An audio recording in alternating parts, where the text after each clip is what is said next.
born in a village in Madras, India, transported thousands of miles to Nasavu Savu estate in Singatoka, Fiji Islands, an Australian-owned colonial plantation. Desolate home, deserted line, brutal work with little respite, CSR Columbus atrocities, desolate heart and body. Dad, I have a question. Far away, my dear. Do you know anything about the Pyramid? Do I know anything about Pyramid history? Of course. I have read many books, seen many videos, and conducted extensive studies into Pyramid history. But, my darling, why do you ask? Well, I have an essay to write about the Fiji Pyramid women. I have no idea what to write. Can you please help me? I will do my best, but what I can tell you is that these brave women on the Pyramid plantations had worked very hard and were subjected to extreme brutality by the Columbers of CSR and the Indian Sardars. Okay, so you said Columbus. Who are these people? The Columbers were the supervisors who were employed by the Colonial Sugar Refining Company of Australia. The Sardars, or the foremen, were also handpicked by the CSR to work for them. Okay, that makes sense. Tell me, how long is your essay? 2,000 words. But how am I supposed to write so much on a topic I know nothing about? That's the easy part. All you need to do, my dear, is to write about one Gurmitya woman. And that was the story of the majority of the Gurmitya women in Fiji. Okay, so who is this woman and what's her story? I'm glad you asked, and this is where the story gets very interesting. Her name was Naraini, and she was a teenager when she was transported to Fiji with her husband Krishna from Madras, India. Upon arriving in Fiji, she and Krishna were both bought by an Australian plantation owner in the district of Singatoka.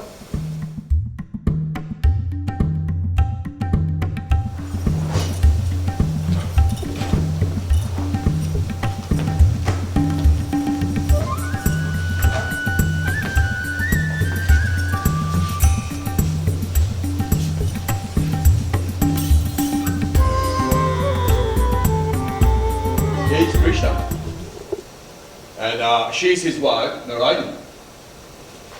They both will start work tomorrow morning, as the rest of you.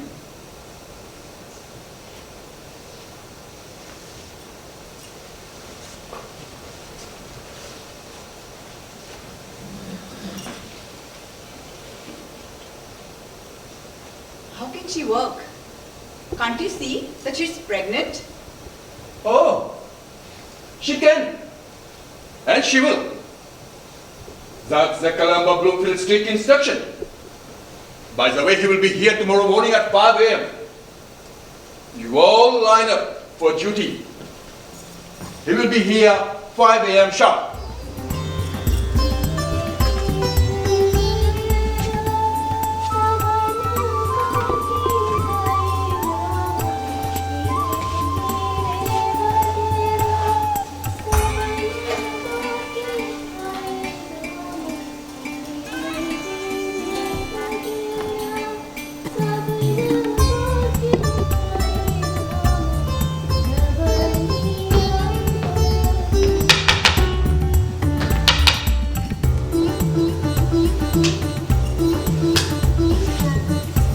Stand up!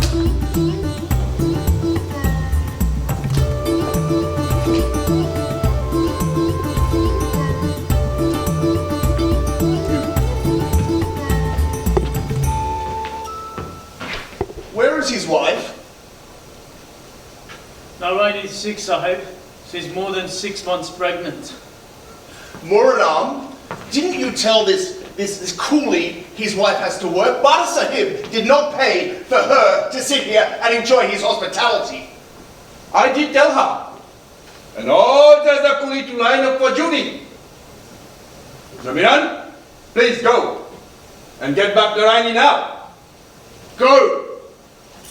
Now, I am not going to say this for the one more time. You are not to disobey my instructions ever again, you coolies. You all well know what the punishments are.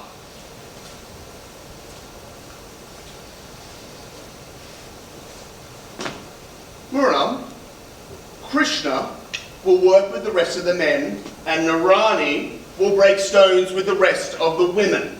They all have to complete their work by the end of the day. Now take them away. Ji Sahib, I will see that they will complete their task. All of them. What's the matter, Priya? Dad, it was so cruel for Bloomfield to force a pregnant woman to work. When was she given maternity leave to have a baby? Maternity leaves. My God. Back then, there were no maternity leaves for these women on the government plantations. They had to work right up until they gave birth. Okay, so did this happen to poor Naraini as well? It did. Sadly, it did.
Naraini!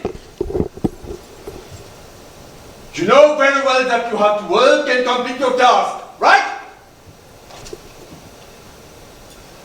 The Kalamba is strictly forbid malingering. Now, get off your backside and get back to work. Go! Can't you see that she's tired? How much does the Colombo pay you to treat your people in this manner? You! Mind your own business!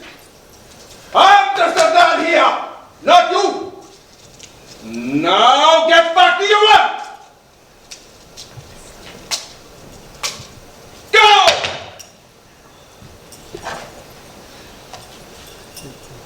You two!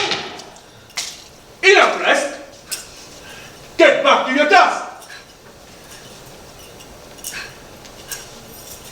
Hurry, hurry!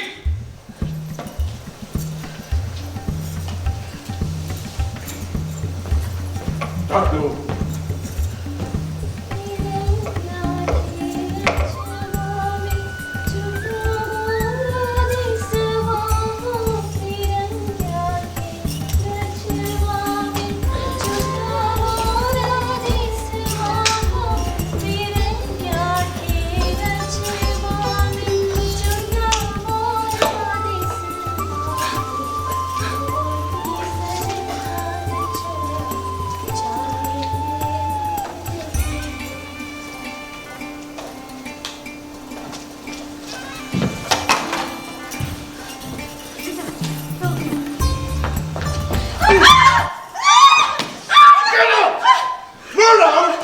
Control these women. If this happens again, you will be the one to taste my whip. Ji Sahib. Naraini. Now go back to your work now. Go!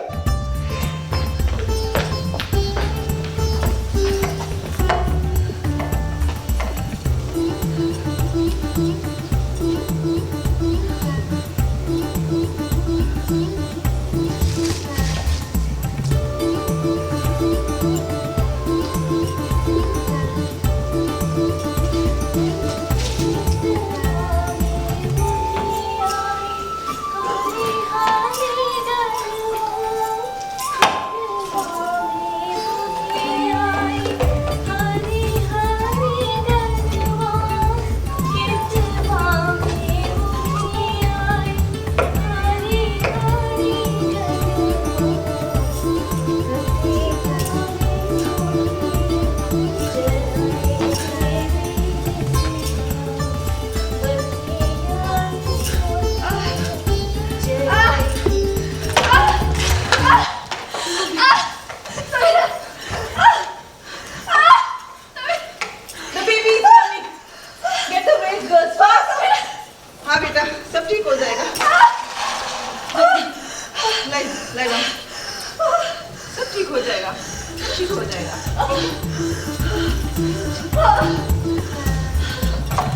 here. We go and call Krishna fast.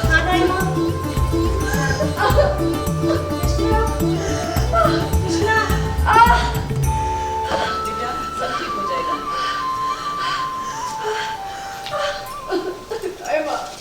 I can't bear this pain anymore. Let me just die. It'll be better than living in this nut. I know, beta, but that's what every mother thinks of, the newborn child. It will be over soon, I promise. ठीक हो जाएगा बेटा. और थोड़ा push करो, please. Harder, please harder.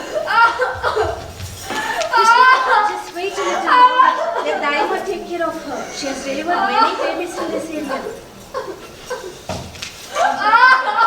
सब ठीक हो जाएगा. और थोड़ा, बस और थोड़ा. और थोड़ा. और थोड़ा.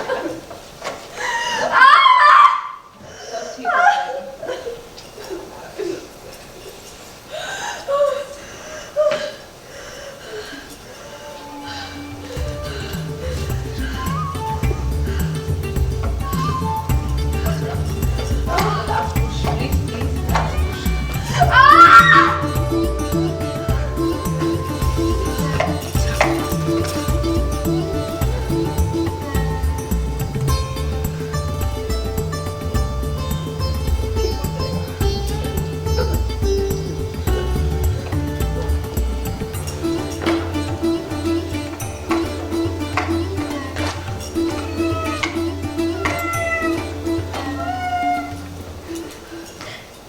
Lovely girl.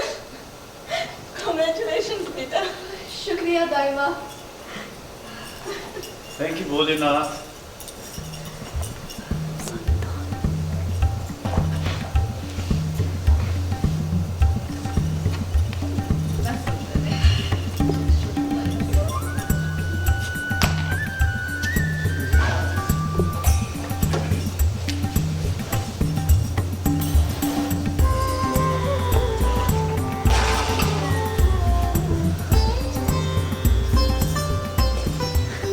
Wow. After all these struggles, Naraini's finally given birth to a baby girl. Daima Zamira was a wonderful woman. Honey, you're spot on. Zamiran was indeed a wonderful woman. And without her support, I don't know what would have happened to Naraini. Okay, so what happened next?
Shiva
tamasha.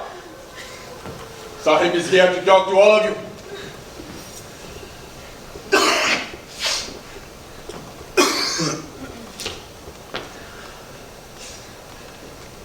I agreed to a day off for the baby's funeral. Now the funeral is over. You all must rest. You have a lot of work to do tomorrow morning. Naraini, you too. But Sahib, my wife is too weak to walk. You must give her time to recover. You ensure your wife is ready for work. I am not running a charity here. Now go to your rooms, go!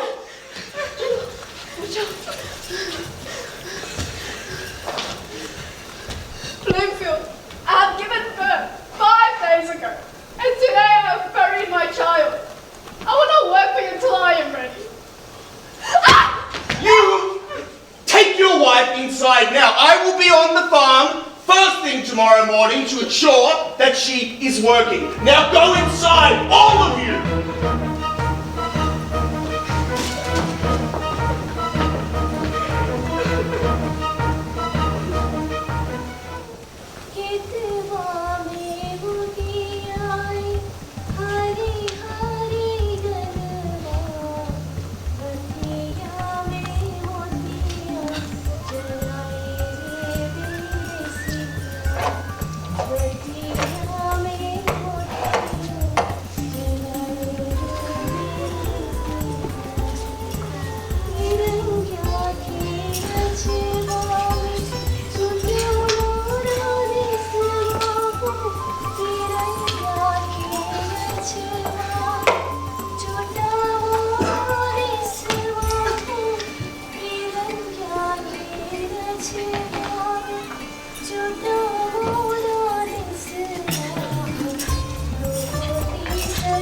Quick, quick, quick!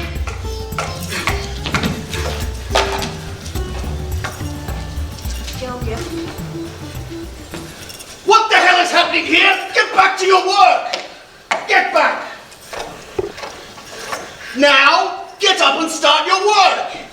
No. I'm exhausted. I need to rest and get better. You are not paid to rest, little coolie woman. Get up now and start your work! Can't you see? I am still bleeding. I need lighter work to do. This work is too heavy for me. I'll stop making excuses.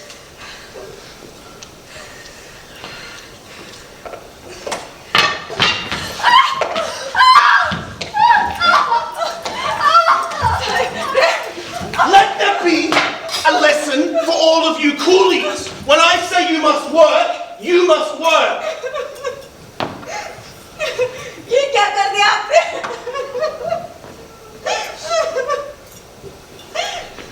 Sir, she's very badly hurt. She has to be taken to the hospital now. Otherwise, she's going to...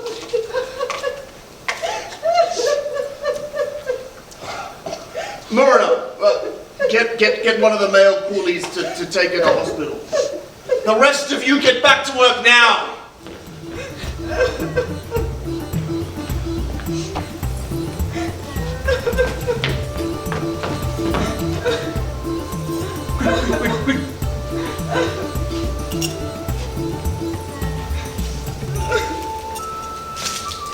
जल्दी करो। जी।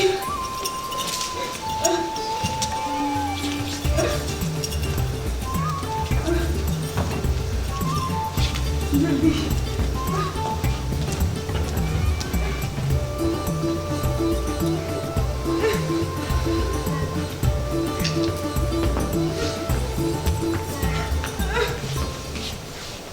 Murna, you tell all the coolies that Naraini fell down and hurt herself.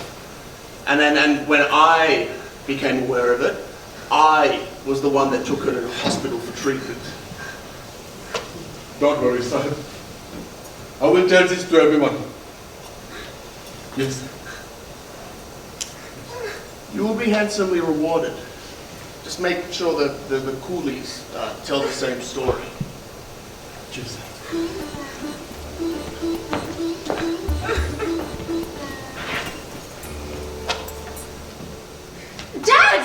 How could Bloomfield do that to her?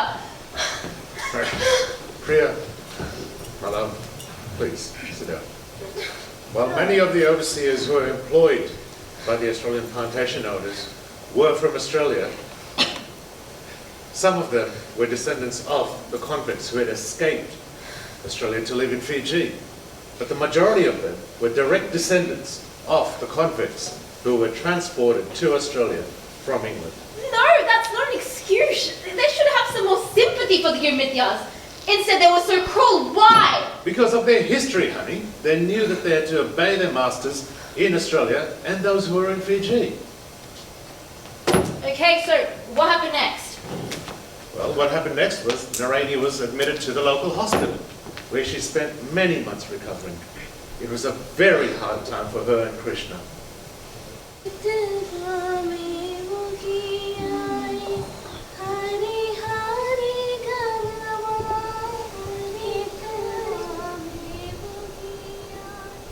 It is good to see you making quite a recovery, Naraini. Hopefully you'll be able to leave the hospital soon. That is not important, Vakil Sahib. My wife will feel only better when that Columba Bloomfield is in prison for a long time. The problem is, Krishna, that despite a lot of evidence against Bloomfield, Muniram has admitted to his crimes. Muniram will be arrested instead of Bloomfield. How did this happen? They are our own people. Fear and greed makes people do all sorts of things, Krishna. But both of you must remain firm. For the rest, we shall leave it up to the gods. I shall take my leave now. Naraini, please look after this. Muniram, you have admitted to a very serious crime that you have committed against a very sick and weak woman. One of your own. You've already been charged with several serious crimes, and we are ready now to present you before a judge. And then you're going to go to prison for a very long time. Do you understand this? Sahib, what can I do, Sahib? I must pay for my sins. Muniram, you can talk to me freely. No one will harm you here.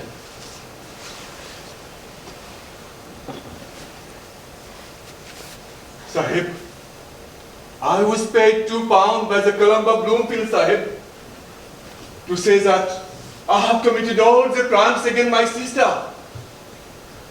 He even told Kaliram to lie to you. He says he will shoot him if he tells you the truth. Well, Muniram, are you saying this just to save yourself from going to prison? No, Sahib. I swear on Lord Ram that I'm telling you the truth. Sahib, I was bribed by the Columba Bloomfield, and he threatened everyone to remain silent.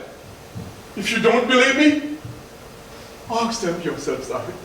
You can ask them. Okay, well, let me discuss this with my senior officer. Sahib, the Gilmityas are very simple people, living thousands of miles away from the homeland. They are all working very hard for Mr. Leslie, the plantation manager. And me, Sahib, I'm doing all my best to keep both sides happy. Well, Muniram, you will stay in the prison until we have concluded our investigation.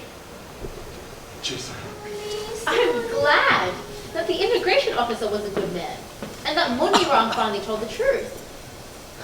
Yes, he and his colleague, Officer Lord, were both very good people. Okay, so what happened next? Well, Priya, you'll be happy to know that both the officers carried out a thorough investigation, and finally, Bloomfield was arrested and charged for his crimes. Okay, so that means Naraini finally gets some justice. You could say the court case was a very interesting one.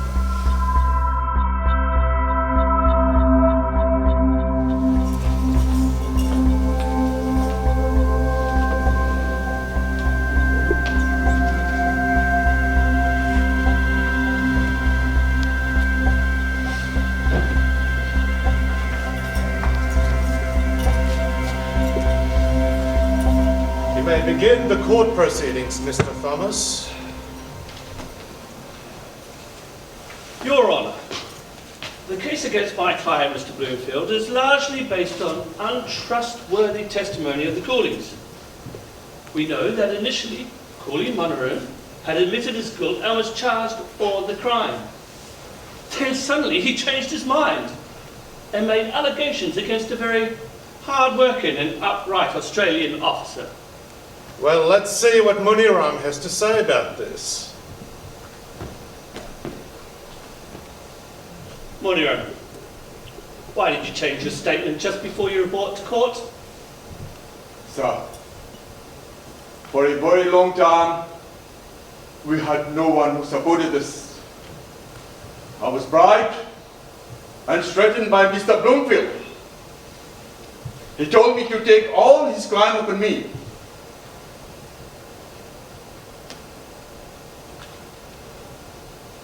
That does not answer my question.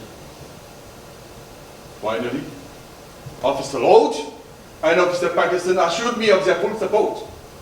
And they asked me to tell the truth, and I did so. And did they also offer you more money to go against Mr. Bloomfield? I was not offered any money. I was asked to tell the truth. Just the truth. Your Honour, this Cooley is telling lies now. You cannot be a reliable witness. Mr. Thomas, I suggest that you let me be the judge of this and proceed to call your next witness. Well, very well, sir. I have a number of witnesses. Dr. Haley, please tell the court what the condition of Naraini was when she arrived at the hospital. Your Honour, I examined Naraini on 30th August 1910. I found 8 large raw open wounds on her body. The facts pointed to a degree of brutality that can hardly be conceived by any man in his right senses. 2.5 months after the assault, her wounds had still not healed. Thank you, Dr. Haley. Did you know who had caused these injuries when you examined the Cooley woman? No, I did not know for sure. The patient was unconscious, and the person who had brought her in said she was assaulted by the Columba. I took that as Mr. Bloomfield. You know that as hearsay. You know well that the Cooleys lie a lot. That is enough, Mr. Thomas. Dr. Haley, thank you. And Mr. Thomas, you may call your next witness. There you are. Sir, things are finally going well for her. Some good girls took a stand against the injustices faced by our people. Sir, okay, you need to tell me what happened next. Okay, things were looking good. 5 Gurmitiya women and 2 Gurmitiya men who had witnessed the assault now gave evidence against Bloomfield. Strong evidence was also given by the hospital attendant and the district medical officer. Okay, so finally Naraini gets some justice. That's the least she deserved. Yes, that is what everyone thought. But what, Dad?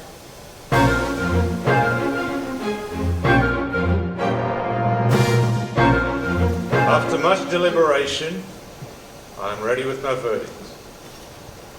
Mr. Bloomfield, please rise.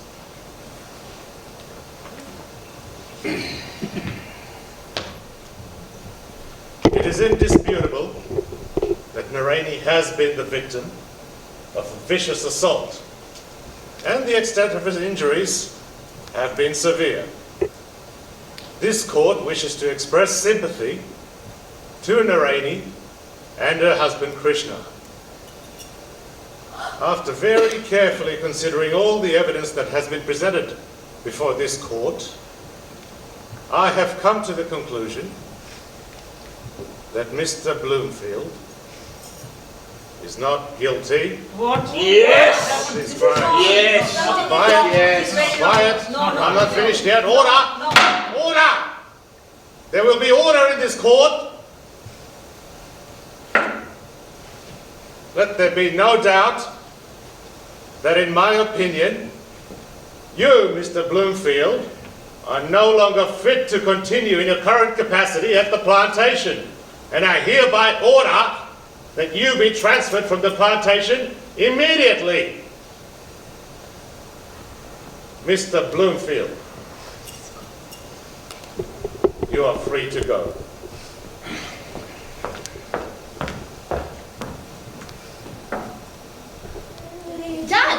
Dad! How can this be possible? There was so much evidence against that Bloomfield. Oh, honey, there were so many injustices perpetrated on our Girmitia ancestors. Not just in the plantations of Fiji, but in every British colony they were transported to. The plantation owners were in power, and they had gotten away with so much worse, including rapes and murders. Are you serious? And I don't know anything about the atrocities and sacrifices of our people. So, okay, what happened to Naraini after that? It's quite sad. Evidence suggests that Naraini's life was never the same. She became mentally deranged, and her recovery was painfully slow. At the time of the trial, some 8 months after the incident, she was still weak, very ill, and suffering from dysentery. She was an amazingly brave woman, Dad.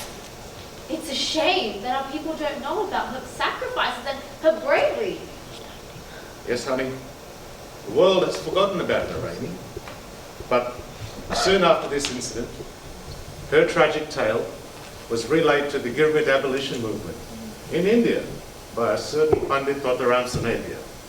Her story, and that of Kunti, another brave Fiji Gurmitiya woman, their tales were instrumental in the abolition of global Gurmit in 1917.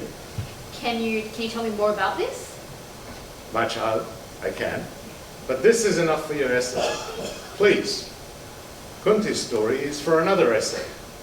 For now, let's have some lunch. Yeah.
left your land, or seen again a mother's vanished hand? How will you know how dreams can be washed away in island streams? Life is not measured by how many rivers you've crossed, rather, how many rivers you've crossed in a lifetime.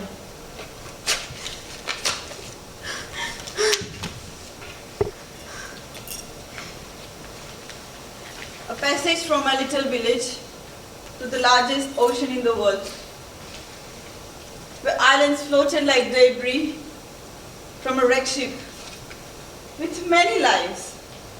Then I heard the sound of wind. Morning, noon and night, we felt the Columbia's might, walked and beaten.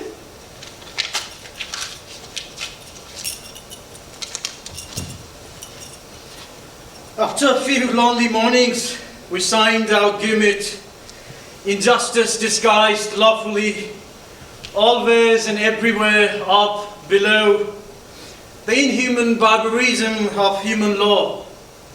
We're put on a sailing ship, the sails fluttered beyond the Hooghly, the island, they said, is in the Bay of Bengal. You'll reach there tomorrow, but no tomorrow came. As we sailed to the other side of sorrow, a destination without a name, a white man came, thumbed my gimlet pass, with his white thumb so vitally stark with what I had signed with my left thumb mark. For 20 years, I was going on the edges of Ganga. My laughter and tears became the river's joy. Rippling in the innocence, a girl, a boy. I was a happy child that grew into a woman. My world was mine. Life's little things, for me, were divine, like butterflies' trembling wings. Then one day, another Kati promised me the promised land. Not far away from here, he said. It's a paradise for the living, not a place for the dead. I fell into the river, or so it seemed, and the waters of the stream, and my destiny carried me into the sea. How a river trembles before it meets its destiny, in the majesty of the mighty sea. But no one tells the river its route to the sea. That is life's deepest mystery. But my fate was not sealed, nor my wounds healed. Then the news reached a poet who understood the body's pain in sunshine and incessant rain.